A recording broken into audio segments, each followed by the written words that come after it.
I still remember the first time I walked into that room. People didn't even bother to hide the way they looked at me. You know that look like you're already written off before you even open your mouth. My name's Marcus Johnson, and for most of my life, I've been the guy they've underestimated, the one they thought they could laugh off, push aside, or ignore. But this story isn't just about me getting even, it's about a moment that flipped the script so hard, even the people who doubted me couldn't believe what they saw. It started on a Monday morning, the kind of day where you just know something's coming. I'd been working at this company in Dallas for about 2 years, always grinding, always giving more than I got back. But no matter how hard I worked, no matter the numbers I pulled in, there was always someone ready with a smirk, ready to remind me where they thought I belonged. One guy in particular, Ethan Cole. Slick hair, fake smile, always trying to one-up everyone. He was the kind who'd clap you on the back in front of the boss, then whisper something cutting the second you turned around. And for whatever reason, he made me his favorite target. I'd walk into meetings and before I even sat down, Ethan would be cracking jokes. Careful, Marcus might fall asleep halfway through the presentation. Or don't worry, guys, Marcus will carry the boxes. We all know that's his specialty. People laughed. Not because it was funny, but because laughing was easier than standing up.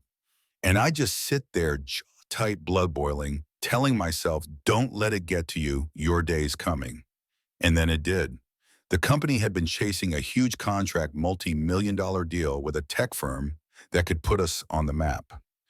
The CEO, Mr. Donovan, called a meeting and announced we were competing for it against two other firms. He wanted fresh pitches. Whoever can lock this down, he said, has a real future here. I could feel everyone's eyes slide over to Ethan like the choice was obvious. But when the CEO asked for volunteers, I raised my hand. I don't know why, I just felt it in my gut, and the room froze. You'd think I just stood up and announced I was running for president. Ethan actually laughed out loud. With all due respect, Marcus, he said, smirking, this is a little above your pay grade, don't you think? That stung. But I locked eyes with him and said, then it should be easy for you to beat me, right? The room went dead quiet. Even Mr. Donovan raised an eyebrow. He gave a slow smile and said, all right then, let's make it interesting. Ethan, Marcus, you'll both pitch. We'll decide whose plan we run with. Just like that, the battlefield was set. For the next 2 weeks, Ethan strutted around like he'd already won. He dropped comments in the hall loud enough for everyone to hear. Don't worry, guys, Marcus is working on something. I think it's called wishful thinking. He had his little crew laughing at every word, but while he was busy showing off, I was grinding. Nights, weekends, poring over data, calling contacts, even sitting in cafes, listening to the way real people talked about what our company was selling. I wanted my pitch to feel alive, not just polished slides and empty buzzwords. Every insult Ethan threw at me, I turned into fuel. I wasn't just building a pitch, I was building a moment. The day of the presentation, I showed up early. My palms were sweating, my chest tight, but I knew I had something. Ethan went first. Slick as ever, expensive suit voice, smooth like butter. He threw around big numbers, flashy graphics, and everyone nodded like they were watching a show they'd seen 100 times. When he wrapped up, he gave me this look like your turn to embarrass yourself. I stood straight in my tie and walked to the front. My slides were simple, clean, no fluff. I took a deep breath and said, look, I'm not here to drown you in jargon or throw fireworks on a screen. I'm here to show you something real. And then I told a story about a small business owner. I'd talked to a woman running a bakery and how our product could change her day-to-day life. I painted her picture, her hands dusted with flour, her kids running around the shop. And I showed how what we were offering wasn't just numbers, it was breathing room, it was hope. And then I tied it back to the tech firm, how they could be the reason hundreds of stories like hers came true. The room shifted. I could see it, the CEO leaning forward, the board members nodding slowly, even the people who never looked at me before. My voice started steady, but then it grew stronger, carried by something I hadn't felt in a long time. When I finished, there was this silence, thick electric, and then applause, not polite clapping, Real applause. Mr. Donovan stood and said, that was powerful. He looked at Ethan, then back at me. Marcus, we're going with your pitch. Ethan's face drained like someone pulled the plug.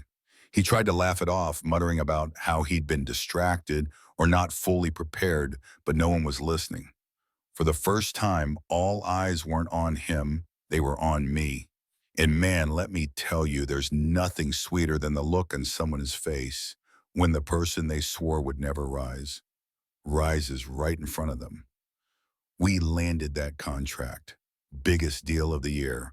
And suddenly the same people who'd laughed at Ethan's jokes were stopping by my desk, congratulating me, asking for advice. Funny how quick respect shows up once you prove you can't be ignored. But I didn't let it go to my head. I knew what it was like to be on the other side of those stairs, and I wasn't about to become another Ethan. Looking back that day wasn't just about winning a pitch, it was about breaking something bigger. Breaking the idea that some people get to decide your worth before you even open your mouth.